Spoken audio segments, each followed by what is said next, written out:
What's up, bros? Siege here. Just giving you guys a little heads up before the episode. This was recorded before the new wave of resistance and protests, but we still want to make sure that our voices are heard and that it is known that we support and we encourage our listeners. Follow the Black Lives Matter movement. Visit blacklivesmatter.com to learn how to donate, sign petitions, and protest safely. You can also check out Black Visions Collective, Reclaim the Block, Know Your Rights Camp, Minnesota Freedom Fund, Communities United Against Police Brutality, and the ACLU to learn more about the cause. Defund the police, Black Lives Matter, and enjoy the episode. When the spawn meets world, when the spawn meets world. What up, bros? What up, bros? And welcome to Bro Meets World. When it's Bro Meets World. Your Boy Meets World fan cast. This is episode 79. I'm Siege. And I am TC. Hey, TC, what it do? Not much. What to do with you, bruh? Things are moving, ups and downs. Every day is like the next. I saw someone mention that they were going to start playing I Got You, Babe every morning just to really set the mood for how these times have been going. I still can't believe you don't like Groundhog Day. Even now, with everything we're going through, this movie is so relatable, and I just wish you would watch it with fresh eyes, bruh. I will try to watch with fresh eyes, but I remember one of my biggest things about this movie is it's really about negging and working a woman down to get her to say yes. Like, if there was any other kind of mission, then maybe I could be into it. But the idea that you just go day after day and the whole goal is to get this woman to go home with you at the end of the day, I don't know if I can support that. It has flaws, but there's still lots to learn. Okay, you're right. Maybe I can handle this a little bit differently this whole quarantine time if I use it as like a text. Just saying. Also, while we're talking about things that are hard for you to watch, I found this episode very awkward. Oh, absolutely. Uncomfortable. Did not like it.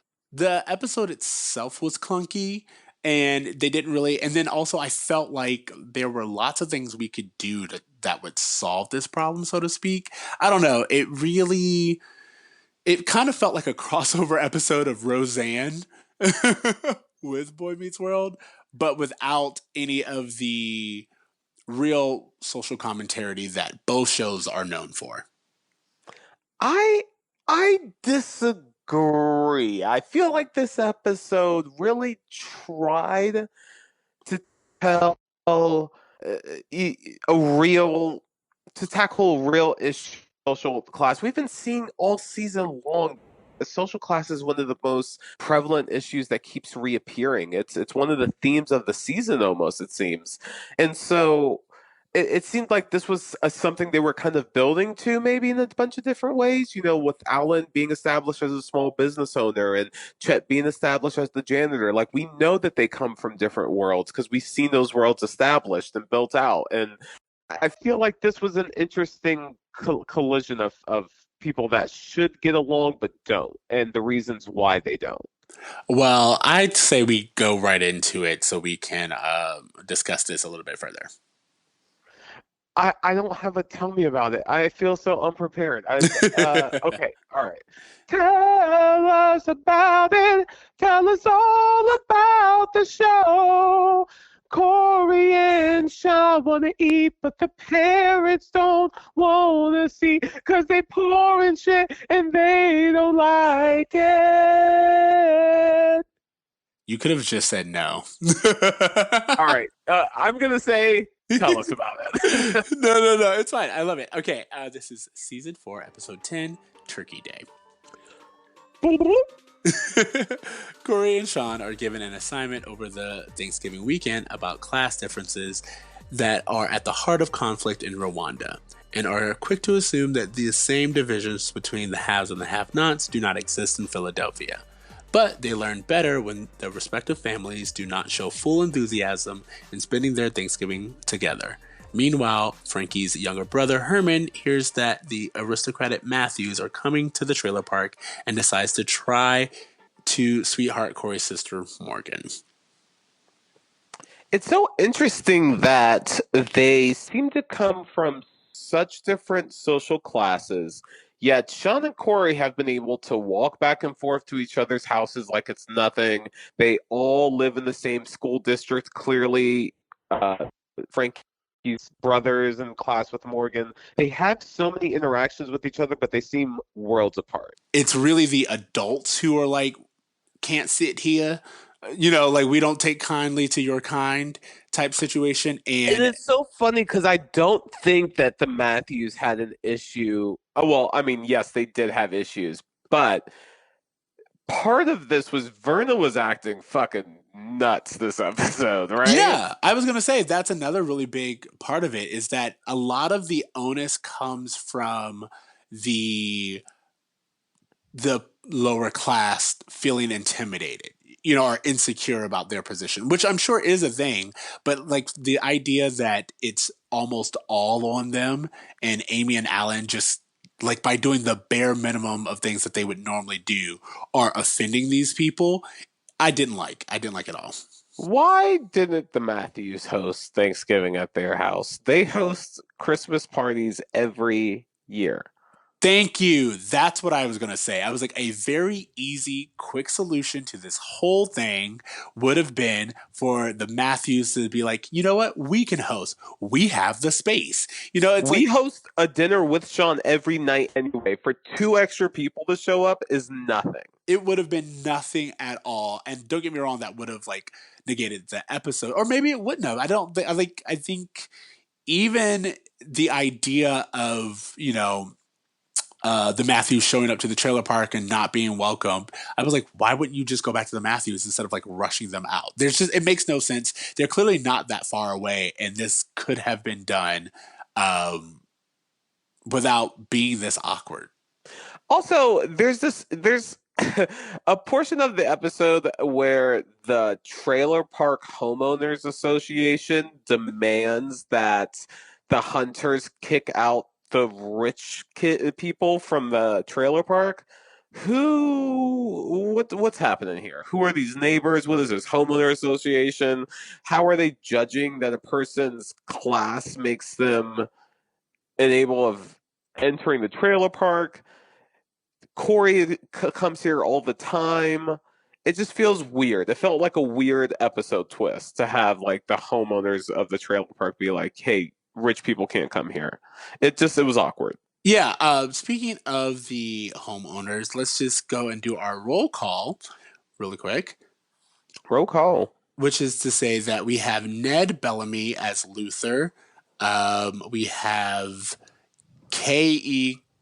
Cutter, I don't know how to say that, as Herbert, and Christian Mioli as Carl. And those are just a couple of the individuals who are in the trailer park. I believe it's Luther Unter. Yes, because there is okay, so there are some things that lead me to think that the bias isn't just with, the hunters feeling insecure. Some of it is with the Matthews themselves. Like when they get to Sean's house, this kid that they basically raised, right? They know him. He just took a bath in Alan's tub like 2 episodes ago.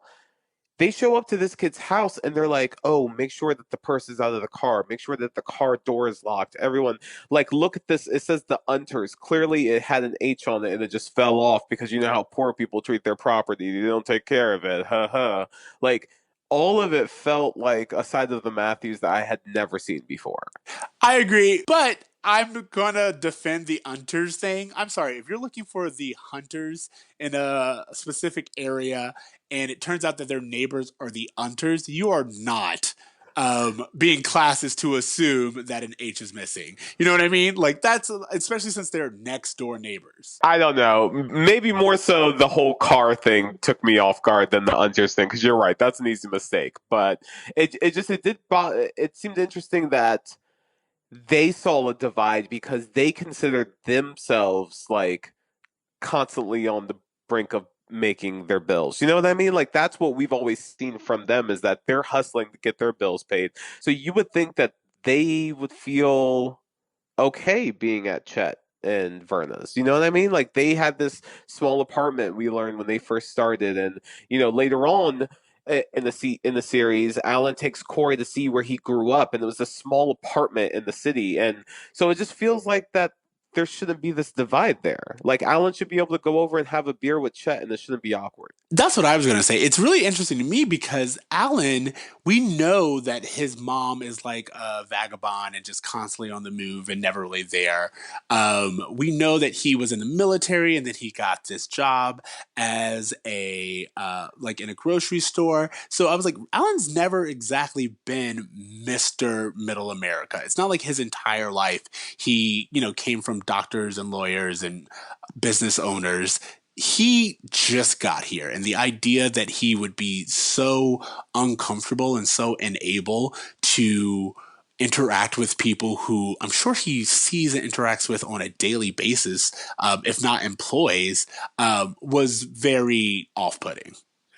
And I felt like at the very least, like talk about your kids. Like your sons are best friends. You have to have stories that you can share.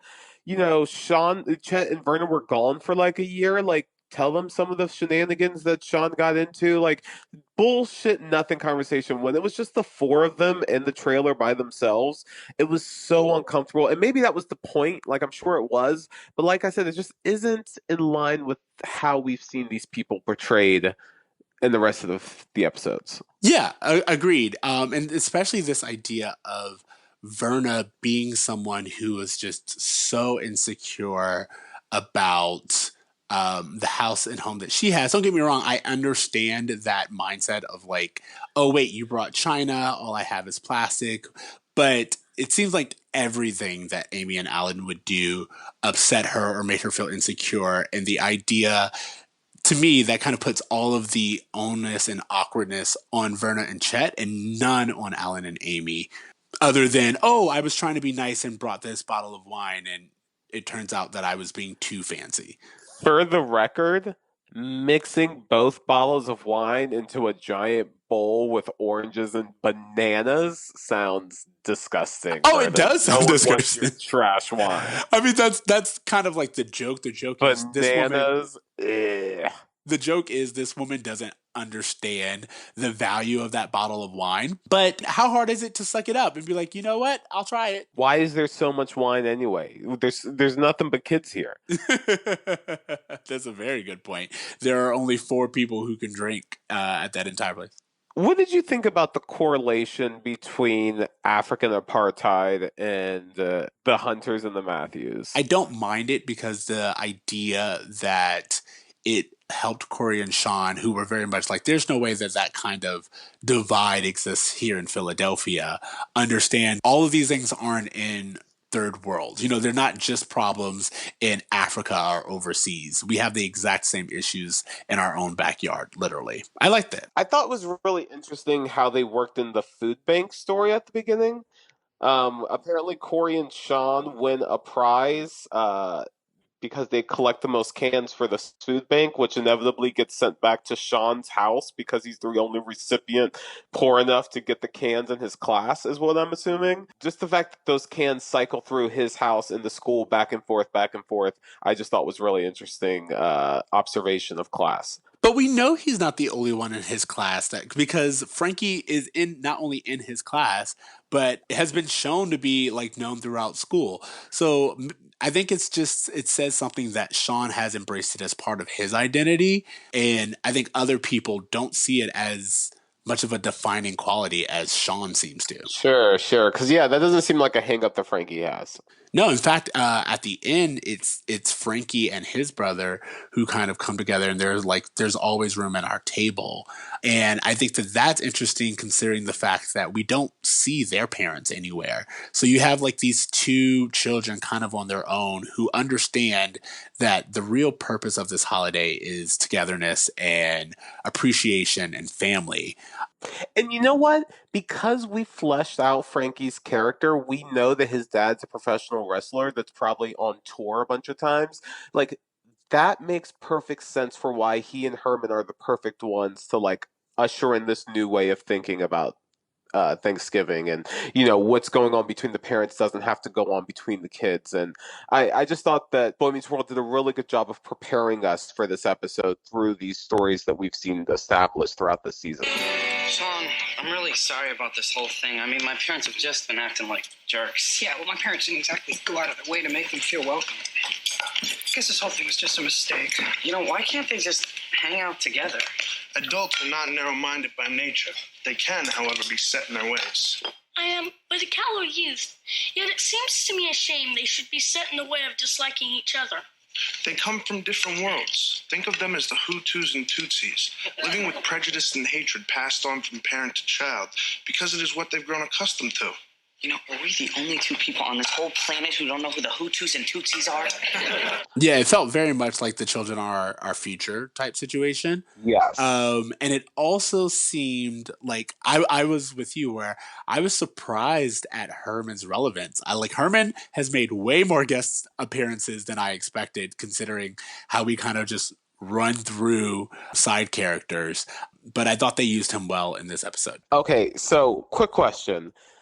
The circumstances of this episode are Sean and Corey are deciding to have Thanksgiving together because they win turkey and stuffing from the canned food drive that we talk about in the Feeney's class scene. Why didn't they just do a Friendsgiving? I don't know if Friendsgiving was as big of a thing back then. I think it was just it's something that's kind of risen in popularity since the show Friends.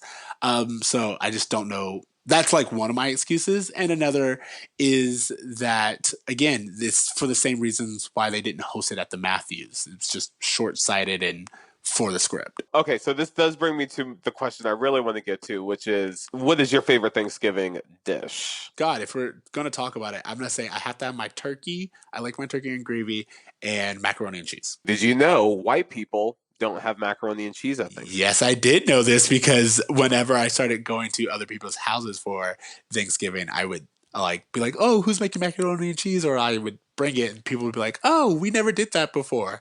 I was like, what? That makes no sense to me, but I guess That's it because does. a lot of white people make their macaroni and cheese like it's the worst. They would never want to include it in the holiday surrounding food. So Yeah, exactly. But that's one of the holidays I believe people of color do right. So yeah, I was also going to say macaroni and cheese or stuffing is another one that I'm really into. But yeah, mac and cheese is my winner as well, and I just yeah, let's cherish it, Brad, because that is a unique thing for us. what do you think about this idea that the Trailer Homeowners Association, they're the ones who are unwelcoming?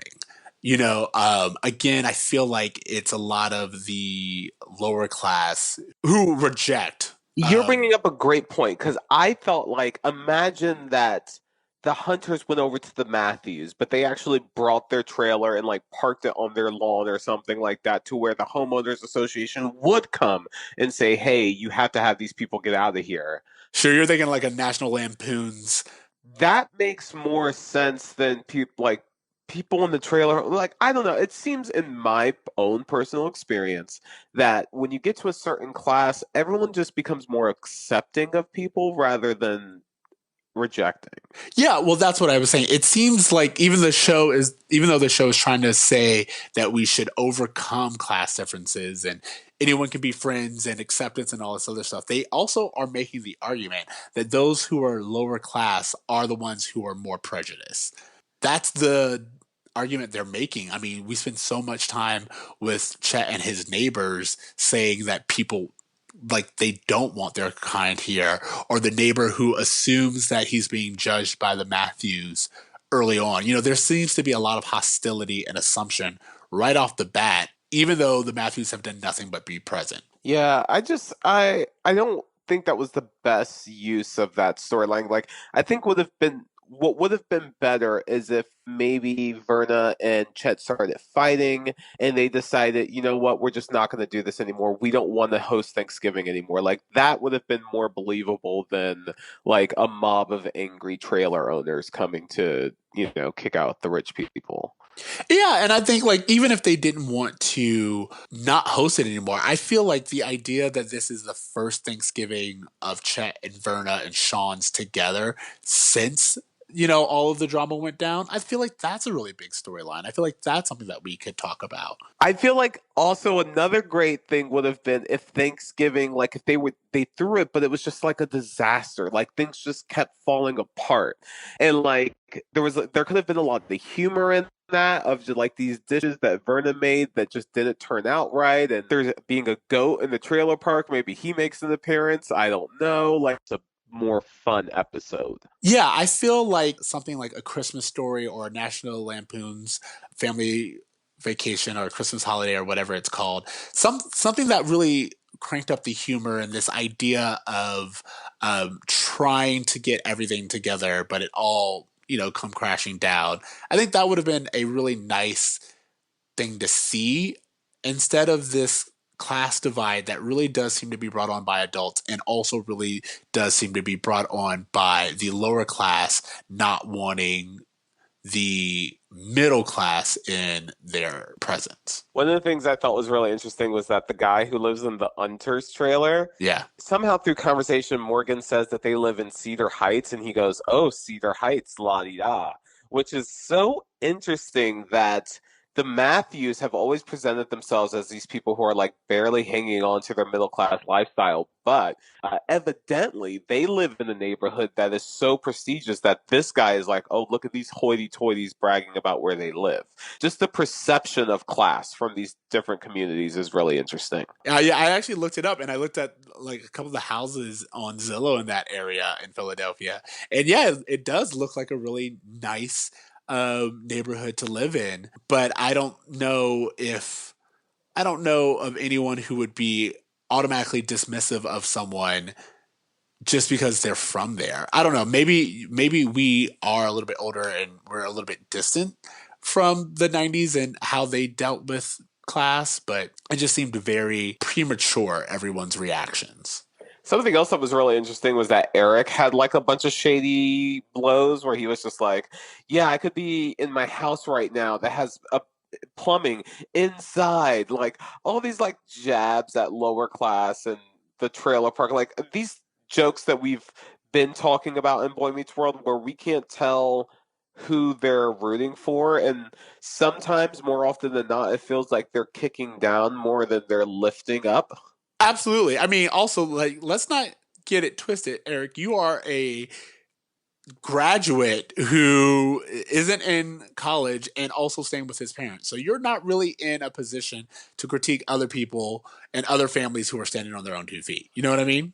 And yeah, Alan, maybe you are using the fork a little too damn hard, okay? We've all had to use those little shitty plastic white forks at cookouts, and we've gotten used to them. Yeah, I mean, I think Alan and Amy are made to seem very apologetic for their things, and I don't think these like they're making mountains out of molehills. How hard is it to be like, oh, I broke my fork, can I have another? Something else that I thought was a really interesting thing that I noted was when the trailer home association is, getting all fired up, Chet goes to the guy who's, pissing everyone off, and he's like, "Hey, let's be real. Don't you think you're just like throwing out a bunch of hot button issues just to get people riled up for the sake of riling them up? Like, don't you think there's a real like civil way of handling this?"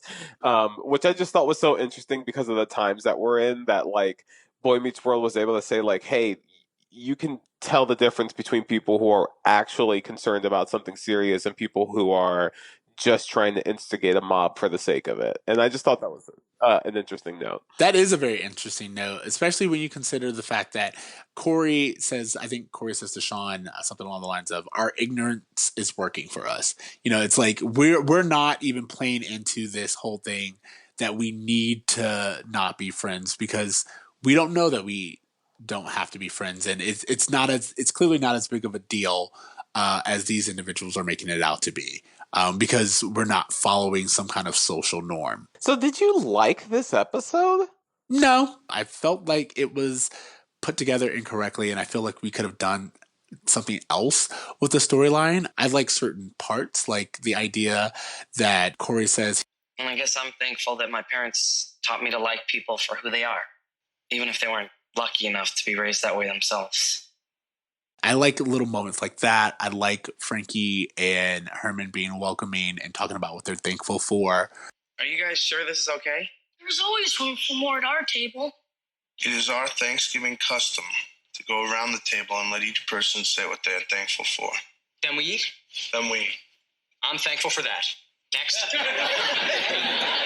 More. Okay. I'm also thankful to be having Thanksgiving dinner with my brother and my sister and all my friends. And that I'm taping the game. Next. I'm thankful for these guests and that we've been blessed with enough food to share with them. And I like the ideas that the parents kind of looked at themselves and were like, what are we doing if these kids seem to understand? And Chet standing up to the homeowners association, all of those little moments, like that little scene at the end, I think is the best done part, as well as the epilogue with Sean and his paper. But outside of that, I feel like it's just sloppy. I agree. I have to say that, I owned the DVDs of Boy Meets World even before they were available for streaming. Humble brag.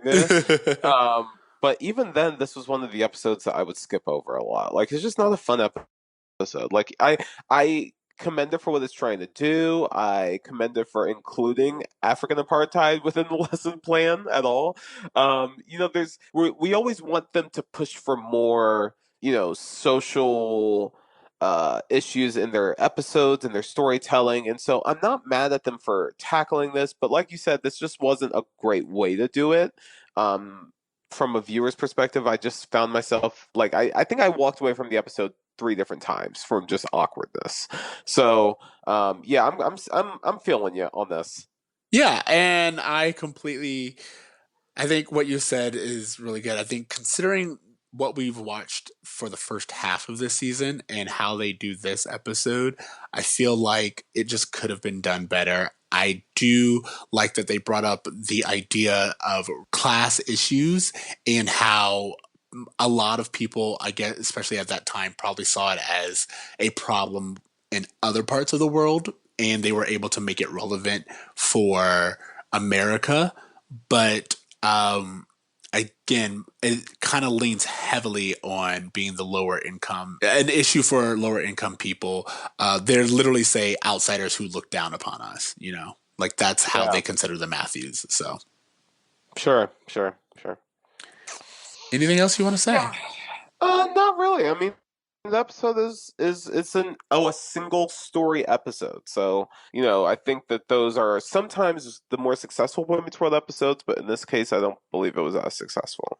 I agree. What grade are you giving this? I'm giving this episode a B. Was it entertaining for me? Not really, but I appreciate what they're trying to do. Compared to some of the other bullshit episodes we've gotten about, like, Eric stealing a car that breaks down, or, Corey, trying to make over an ugly girl for a dance. Like, I would much prefer episodes be like this than that. Okay, and I'm going to give it a C just because I feel like it's an average episode. It has highs, it has lows. Some of it makes sense, some of it doesn't. I don't hate it altogether, but I would not rewatch it again without purpose. So Fair. Did you have a bra moment? not really. There was nothing that really kind of took me out of this episode or where I was just surprised. There was one part where Vernon was just like, I want to, like, they're a better class of people. I just really didn't like how Verna kept legitimately thinking that the Matthews were better than her. Yeah.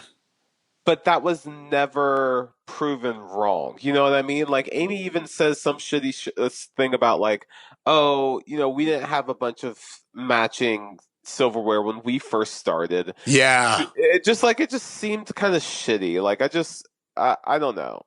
Yeah, like I can't like that. Thank you. Amy does say she's like, oh yeah, when we first started, I was like, you are in these people's house. They have a kid. You know, this isn't their starter home. This isn't like a newlywed couple. These are people who have been together for years, and you're aware of that. There are certain things that just did not need to be said. And again, Amy's never really brought to task for saying those things, and Werner's never really made to feel secure in where she's at. And it just felt like the Amy and Alan, from just their love and respect that they have for Sean, would have tried a little harder. Like I Yes. get like Morgan and Eric not wanting to be there, Eric wanting to go watch TV, like that makes sense. But just for the fact that like they've seen Sean go from house to house and he finally has a home with both parents in it who are trying to make a family work, like it just seems like something they would want to support and encourage. I would imagine that Amy would be the type of person that has been calling Verna and talking to her and checking up on her. Like that seems more like the Amy I know, not this person who is judging her for her silverware. Yeah, I agree. So, yeah, anything you taught me? Sean's speech. I thought that that was pretty much the best takeaway from this episode. Yeah, and it's interesting because Sean gets a better grade on. Okay, so Sean writes about his experience that he has over Thanksgiving, and I believe Corey probably wrote about the same thing, right? Yeah. However, Sean gets a better grade than Corey, and it's interesting because they both went through the same experience, yet because Sean is from a different class of people and has a different worldview, he was able to take out such a deeper understanding from it than Corey was. And I just thought that that was an interesting thing that got highlighted at the end there, where he said, "Look, I did better than you, or I'm better than you." Yeah, As I've if to say that, like, no, you're not better than me because you have privilege. Like, my experience made me better than you. is that what you took? Because from what I took from that, just the way it's kind of played for laugh, was that this idea that all someone needs is a little bit more, and all of a sudden they are willing to look down on someone else. Like that's how I interpreted that scene of him just being like, "Oh, I got a good grade. All of a sudden, I'm better than you now." No, the whole episode was about Verna feeling like that the Matthews were better than her and that they were better people. And then at the end, Sean has this amazing, like, you know, deep understanding of his experience, and he's able to illustrate that in words that are just really beautiful and moving. And he gets the better grade, even though Corey wrote about the exact same thing. And he was like, "Look, bro, I'm fucking better than you, not because you're rich, but because of the way that I've been able to use my experience to create art." Yeah, no, I agree with you. I interpreted it as him as a commentary of once you give people a little bit of power, they're quick to turn. That was how I interpreted that. But I like yours. Yours is at least more giving. And again, maybe that's why we walked away with different feelings of the episode, different grades. Who knows? Absolutely. Homework. Yes. So I am currently still in quarantine. It is April 21st as of this recording. Don't know when we're releasing, but there have been some IG live battles between Teddy Riley and Babyface recently, and my homework assignment is for everyone to go to Spotify, go to Apple Music, go to Tidal if you're one of those assholes, and listen to some Babyface because, guys, every hit song in the 90s was written by Babyface. I am being more confirmed by this on a day to day basis. The IG Live battles between him and Teddy Riley were basically just highlighting how great Babyface is. It's been a wonderful journey on the internet. But yes, so Babyface has a fantastic discography. I encourage people to look into it. I mean, yes. Who can touch Babyface? Apparently not Teddy Riley. That was No, bro, confirmed. he has so many hits. Like I thought I was a fan of '90s R&B. I'm not. I'm a fan of Babyface. All those '90s R&B songs, he wrote them. It's crazy. That's how I felt a few weeks ago when I listened to that 20 Feet from Fame. I was like, oh, apparently I'm just a fan of these background singers more than anything. Sure, yeah, totally. Okay, thanks. For me, kind of continue with this, I've been watching a lot of trash TV. And I say that unapologetically. And I kind of want, if you also are looking for something that's a little bit trashy, you just like want to turn your mind off for a little bit, get away from the world, there is this show on Netflix called Too Hot to Handle.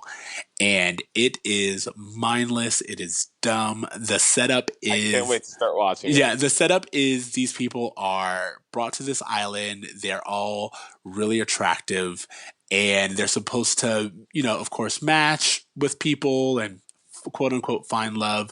But the hook is that you are not allowed to engage in any physical contact that could be sexual. So no kissing, no sex of any kind, no masturbation. So you just spend the next however many weeks getting to know these people and really trying to connect on a deeper level. How do they police masturbation? Oh, there is cameras everywhere, including in the showers, including like under the covers. Like there's just cameras absolutely everywhere. And then a couple of behind the scenes things. They said that they pretty much require everyone to be mic'd up 24/7. And if you took it off, that was kind of an indicator. And they just listened to the sounds to like let them know what was going on with any one person at any given time. So yeah, it's completely stupid. But Because so maybe fun. a man masturbating is a pretty obvious thing in the bed, but for a woman to masturbate, it's not so obvious. And I just that is very fascinating. I'm just telling you, it was a really fun, dumb show to watch. I encourage it was like 8 episodes. They're not even an hour each episode, but it was really, really fun. Really mindless, a lot of eye candy. And if you are into the reality shtick, I think you'll have fun. Sounds good. Okay, that's it. Is it not? That is the whole shebang, yeah. So, again, thank you guys for listening to Bruh Meets World. Remember, you can find us on all the platforms. You can leave us a rating or contact us at Bruh Meets World or email us at bruhmeetsworld@gmail.com. You can find me on Twitter at Extra Siege. That's XTRACEEJ TC. You can find me on Instagram at @braverme, at .braver.me. And if you guys have thoughts on this episode, if you guys have a home, either Sean or Corey's, that you would prefer to spend Thanksgiving in, if you have a favorite Thanksgiving dish that isn't macaroni and cheese, we want to hear about it all. Hit up our DMs, hit up our email. We want to know what's going on with you guys in this episode. Yeah, absolutely. So remember to dream, to try, and do good. Later, bruh. Later, bruh.